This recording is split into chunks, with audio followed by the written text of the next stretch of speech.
34 है, 34।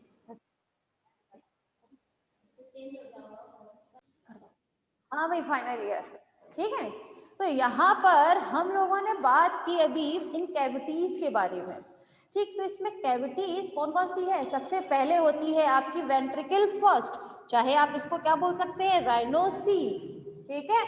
तो राइनोसील कहें चाहे ऑल्फैक्टरी वेंट्रिकल कहें, बात एक ही है। तो ऑल्फैक्टरी वेंट्रिकल या फिर राइनोसील कहाँ प्रेजेंट होती है? ऑल्फैक्टरी लोब में। उसके नीचे की तरफ प्रेजेंट होती है आपकी पैरासील, पैरासील कहें चाहे आपकी लेटरल वेंट्रिकल कहें, बात एक ही है, ठीक। ये आपकी कहाँ प्रेजेंट होती है? ये प्रेजेंट होती है आपकी क्या कहते हैं, डाइसिफिलिन में, ठीक है। या फिर आप ये कह सकते हैं ये प्रेजेंट होती है आपकी वेंट्रिकल फर्स्ट और सेकंड, ठीक है। वही जब हम बात करें इसके फोरामेन ऑफ मोनरो के बारे में, तो ये कहाँ होती है? वेंट्रिकल फर्स्ट, सेकंड, ये फर्स्ट, ये सेकंड और ये थर्ड, ये थर्ड वेंट्रिकल, ठीक है। इन दोनों इनके बीच में प्रेजेंट होता है अपर्चर लाइक स्ट्रक्चर, जिसे हम लोग बोलते हैं फोरामेन ऑफ मोनरो, ठीक है। चलिए अब हम लोग बात कर लेते हैं अपने थर्ड वेंट्रिकल के बारे में, सिर्फ कर देते हैं, चलो, ठीक है।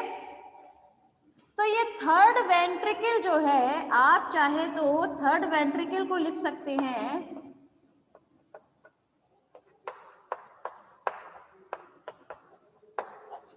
डायसील, ठीक है। ये डायसील नाम की जो एक स्ट्रक्चर होता है, जो कैविटी होती है, कहाँ प्रेजेंट होती है आपकी?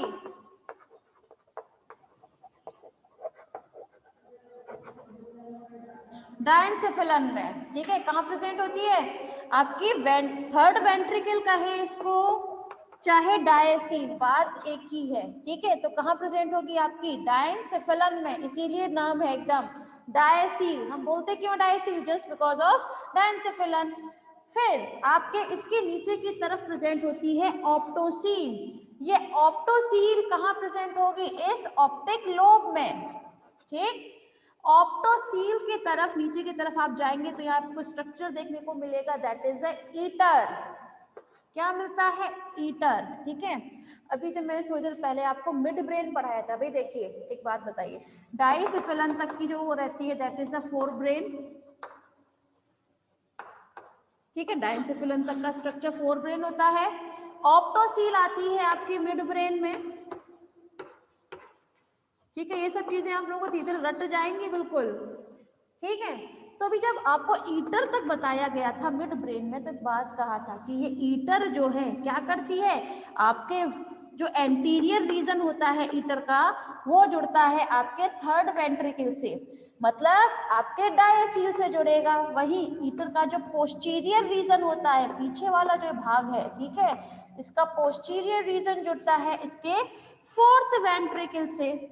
गलत तो नहीं है? वही है ना, देखिए ईटर जो है वो किससे जुड़ता है? आगे से जुड़ता है, इसका एंटीरियर रीजन जुड़ता है थर्ड वेंट्रिकल से, और पोस्टीरियर रीजन जुड़ता है इसके फोर्थ वेंट्रिकल से, ठीक। तो मैं ये कहूं कि ये हमेशा अपने थर्ड वेंट्रिकल को फोर्थ वेंट्रिकल से जोड़ता है, तो गलत नहीं होगा, ठीक है। तो ये जो फोर्थ वेंट्रिकल होता है क्लास, कल भी बताया था कि फोर्थ वेंट्रिकल को हम क्या नाम दे सकते हैं? मेटासील, मेटासील बोलते हैं ना। तो ये मेटासील जो है ये हमेशा मौजूद होता है मेड्यूला ऑब्लोंगेटा में। कहाँ मौजूद होता है? मेड्यूला ऑब्लोंगेटा में, ठीक है। तो होप सो आप लोगों को समझ में आया होगा। जब हम बात करें आपके फोर्थ वेंट्रिकल मतलब मेटासील, इसके नीचे की तरफ जो हम लोग देखेंगे that is the central canal. Central canal मतलब आगे की तरफ वही स्पाइनल कॉर्ड की तरफ जाएगी ये, ठीक है। तो इसकी कैविटी समझ में आई? फाइनल ईयर क्लियर हुआ?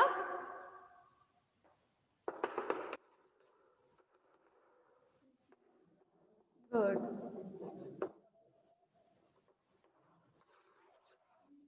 ठीक है। एक खास बात और बता देते हैं इसमें, ये तो क्लास बात थी इसकी कैविटीज के बारे में, ठीक है। कि कौन कौन सी कैविटीज कहाँ प्रेजेंट होती हैं, क्या क्या उनके वो रहते हैं। लेकिन अब हम लोग बात करते हैं सिर्फ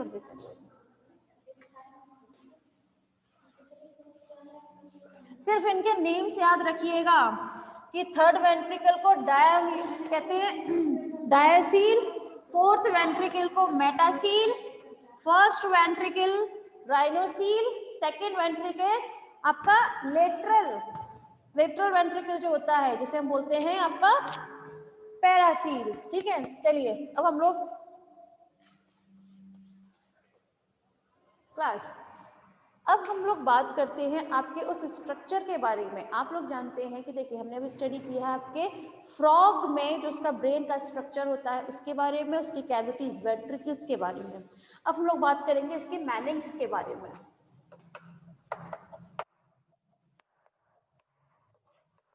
मैनिंग्स मतलब जो आपका ब्रेन होता है उसके ऊपर जो एक लेयर प्रेजेंट रहती है, ठीक है, उसकी जो कवरिंग है, कवरिंग ऑफ ब्रेन। अगर जब हम लोग बात करें फ्रॉग में कवरिंग के बारे में तो इसके ब्रेन को दो मेम्ब्रेन कवर करके रखती है। ठीक है, कितनी मेम्ब्रेन? दो मेम्ब्रेन हमेशा क्या करती हैं, उसको कवर करके रखती हैं। जैसे हम लोग बोलते हैं आपकी external membrane and internal membrane. ठीक है, पहली बात ये एक्सटर्नल मेम्ब्रेन, आप लोग जानते हैं फ्रॉग जो है वो किस ग्रुप में आता है? वो ग्रुप होता है क्रेनिएटा। क्रेनिएटा ग्रुप में आता है ना, क्यों? क्योंकि इसमें क्रेनियम प्रेजेंट होता है इसलिए। ठीक है, तो मैं ये कह सकती हूँ कि इसका जो ब्रेन होता है वो क्रेनियम के अंदर बंद रहता है, तो गलत नहीं होगा, है ना, इसके अंदर तो क्लोज रहता है। तो जब हम बात करें आपके एक्सटर्नल मेम्ब्रेन के बारे में तो ये एक्सटर्नल मेम्ब्रेन जो है वो हमेशा क्रेनियम से जुड़ी हुई रहेगी। ठीक है, किससे जुड़ी हुई रहेगी? क्रेनियम से जुड़ी हुई रहेगी। वहीं जब हम लोग बात करें आपकी इंटरनल मेम्ब्रेन के बारे में तो इंटरनल मेम्ब्रेन हमेशा इसके ब्रेन से बहुत ही ज्यादा फॉर्मली अटैच रहती है, मतलब बहुत टाइट अटैच रहती है, बहुत ज्यादा उससे जुड़ी हुई रहती है। ठीक है ना, कौन? इसकी इंटरनल मेम्ब्रेन। ठीक है, तो क्लास जब हम लोग बात करें इसकी एक्सटर्नल मेम्ब्रेन के बारे में तो इसके एक्सटर्नल मेम्ब्रेन को हम लोग नाम देते हैं ड्यूरामेटर। क्या बोला जाता है? ड्यूरामेटर। वहीं जब हम बात करें इसके इंटरनल मेम्ब्रेन के बारे में तो इसको हम लोग बोलते हैं पायामीटर। क्या नाम देते हैं? पायामीटर। ठीक है मैम, दिखाइए जरा। हाँ भाई, फाइनल ईयर समझ में आ रहा है ना आप लोगों को? देखिए हम लोगों ने बात की अभी एक्सटर्नल मेम्ब्रेन के बारे में, तो एक्सटर्नल मेम्ब्रेन को कहते हैं हम ड्यूरामेटर। पूछा जाता है ड्यूरामेटर क्या है, तो ड्यूरामेटर जो ब्रेन के ऊपर जो क्रेनियम प्रेजेंट रहता है उससे जुड़ने वाली मेम्ब्रेन को हम ड्यूरामेटर कहते हैं। वहीं जब हम बात करें इसके इंटरनल मेम्ब्रेन के बारे में तो इंटरनल मेम्ब्रेन को पायामीटर के नाम से जानते हैं। गुड, ठीक है, तो क्लास आज कंप्लीट होता है आपके फ्रॉग में ब्रेन। ठीक, टाइम है? हाँ ठीक है, ठीक है क्लास, तो यहाँ कंप्लीट होता है अब आपका इसका ब्रेन। अब हम लोग बात करेंगे मैमल्स में। एक खास बात, सबसे ज्यादा इंपॉर्टेंट आपके सिलेबस में वो मैमल्स का ही ब्रेन है। ठीक है, ये तो बहुत कम आते हैं। फ्रॉग का आ जाता है, आपको जो क्वेश्चंस आते हैं जनरली वो आपके इसमें आते हैं मैमल्स को लेकर। ठीक है, जनरली इस रैबिट में आते हैं। ज़्यादा से ज़्यादा ये पूछा जाता है डिफरेंस कि जैसे वेरिनस से डिफरेंस बताइए या फिर फ्रॉग के ब्रेन से इसकी तुलना कीजिए, है ना, कंपैरिजन कीजिए, तो इस तरह से क्वेश्चंस बनते हैं। लेकिन जो पूरा कंप्लीट आता है क्वेश्चन वो मोस्टली आपके मैमल में आता है, मतलब आपके रैबिट में आता है, रैबिट में जनरली पूछा जाता है। ठीक है, तो चलिए बात कर लेते हैं।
हाँ भाई फाइनल ईयर, आप लोग प्लीज जरा पहले तो इसका वो ले लीजिए स्क्रीनशॉट, आप लोग इसका स्क्रीनशॉट ले लीजिए, फिर हम लोग इसके बारे में कल बात करते हैं, ठीक है। आज के लिए बस इतना ही। Yes ma'am.